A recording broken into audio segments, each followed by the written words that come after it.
Just a warning, some of these images are quite graphic. Russia's foreign ministry announcing that the Russian ambassador to Turkey was assassinated in Ankara today. The Dow falling roughly 50 points on that news, although it has recovered some ground. The ruble also falling against the dollar. We're continuing to monitor the situation. We're going to bring you the details as it develops. And you can see there's the Russian ruble. Remember, the chart at the bottom is a chart of the dollar. So that move higher is the dollar strengthening, the ruble weakening. Let's bring in Bill Browder, CEO of Hermitage Capital Management, and a man with a lot of experience doing business in Putin's Russia. Bill, great to have you here. Your initial thoughts on this assassination, what appears to be an assassination in Ankara, Turkey, and what it means, why the Dow would fall in response to that. Well, Russia is sitting right in the middle of this powder keg in the Middle East. They're involved heavily in Syria. Turkey is involved in Syria. We're involved in Syria. And this throws everything right up into the air.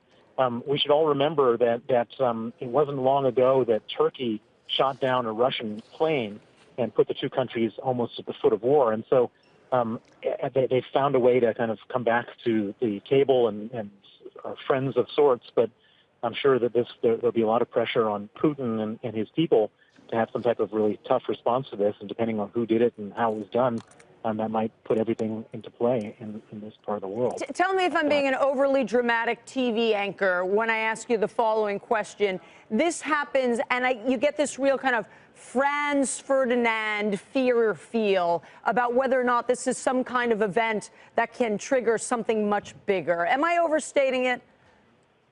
Well, I don't think we know any information yet. I mean, it's just happened to have, the information's just come out in the last hour or so. Until we know who did it and why they did it and so on, I don't think we can start over dramatizing what's happened.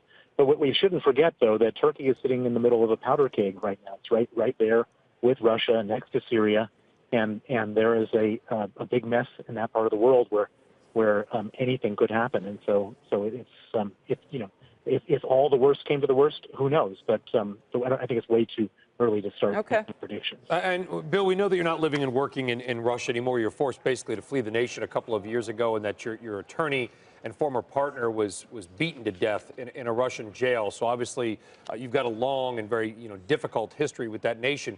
But we know that Russia is also a country that likes to saber rattle when the economy starts to go downhill. Though you don't live there anymore, tell us what you know about the state of the Russian economy.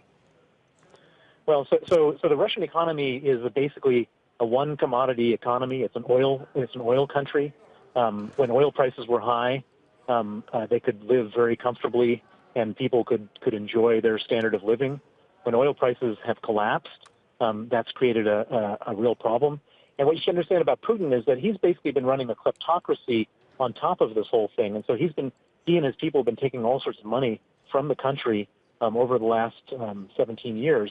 And so we're in this situation now where people have started grumbling about the economy, the oil prices are down, and he can't have people be mad at him about that. That's the normal reaction, is you get mad at your leader for not fixing things. And so he wanted to make people mad at other people outside of his country. And so that's when they started a war with Ukraine. When they took over Crimea, his popularity ratings went from like 60 to 88%. But then they made this crazy mistake of shooting down a passenger plane with 288 innocent people on board from the Malaysian aircraft. Right. They shot it down, and then all of a sudden Europe was in a position where they were forced to do something quite dramatic, and they imposed very serious sanctions on Russia, and those sanctions then have created more economic hardship, and effectively Putin. Go ahead. I was going to. What do you think is Russia's response to what happened in Ankara? Well, we don't know the response until we know what the facts are. I mean, if this was a Turkish government assassination of a Russian ambassador, then of course the response will be quite dramatic. If this was a terrorist incident, then the response will be probably relatively contained. But until we have more information, it's impossible to predict. Let me follow up on that, Bill, and as somebody that knows the country, that's the reason I was asking my previous question is, if Russia is starting to slide economically, they are more likely to do things around the world to distract from their own domestic problems. What do you believe will be the response in the Kremlin today? What are people telling Putin, if anybody's telling Putin anything right now?